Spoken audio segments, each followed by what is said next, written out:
Well, she'll be a somewhat battered and bruised nominee, but probably nothing compared to the eventual Republican nominee.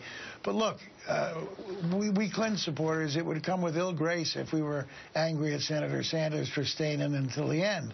That's what Secretary Clinton did in 2008 in her battle against then Senator Obama. And as you know, I was one of the last and leading voices for the Secretary. We fought right to the last primary, which, as I recall, Andrea, was South Dakota. And so I think Senator Sanders is doing nothing different. I would hope that both sides would tone down the rhetoric. I would hope that Senator Sanders would tone down the rhetoric, because I think Secretary Clinton's going to be our eventual nominee. But I would also think that the Clinton campaign should turn down the rhetoric, because we're going to need a large percentage of those Bernie Sanders voters to be for Secretary Clinton in November. So I hope both sides turn down the rhetoric and get away from these, personal attacks. Have you told her that?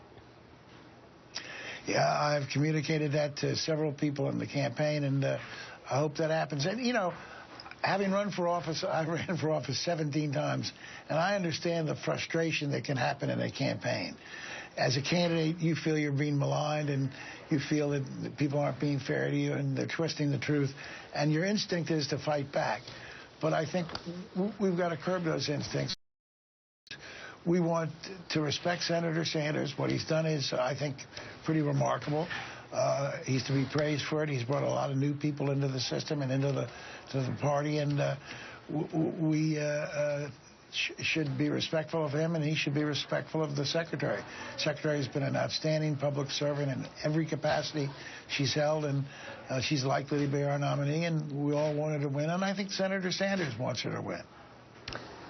I'm not so sure about that part of it, but Rendell.